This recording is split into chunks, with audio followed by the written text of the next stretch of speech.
Praise the lord. ఈరోజు వాక్యము మార్చి నెల 17వ తారీఖు 2026. ఇర్మియా గ్రంథము 32వ అధ్యాయము 27వ వచనము.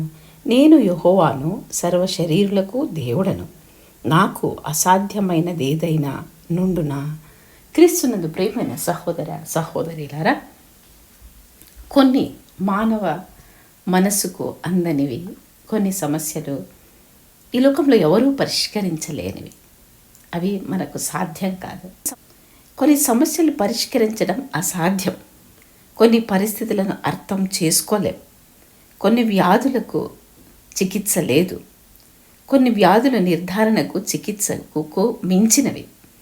కొన్ని సమస్యలకు పరిష్కారాలను ఎలా పొందాలో మానవ మనస్సులు గ్రహించలేవు. కానీ శుభవార్త ఏమిటంటే, మన ప్రభువైన యేసుకు అసాధ్యమైనది ఏదీ లేదు.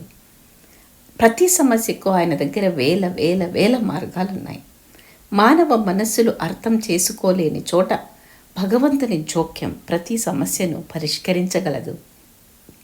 ప్రతిదీ ఆయన చేతులకు వదిలి విశ్రాంతి తీసుకోండి, అంటే రిలాక్స్ అవ్వండి. ఉత్తమ మార్గంలో ఎలా పరిష్కరించాలో ఆయనకు తెలుసు. ప్రార్థిద్దామా? ప్రియమైన తండ్రి, మరొకసారి మీ సన్నిధిలో ప్రార్థిస్తున్నాం ప్రభువా.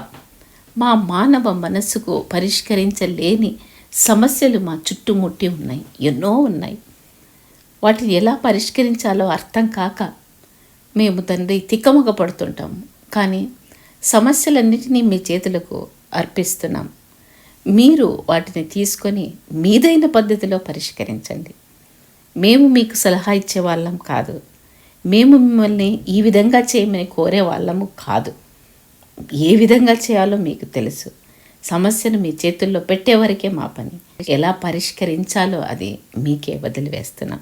ఎందుకంటే మీ జ్ఞానం మానవ జ్ఞానం కంటే ఎంతో ఉన్నతమైంది.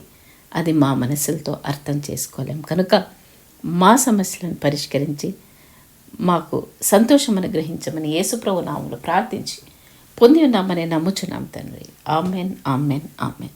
చిరునవ్వు నవ్వు యేసు మన సమస్యలన్నిటినీ పరిష్కరించగలరు.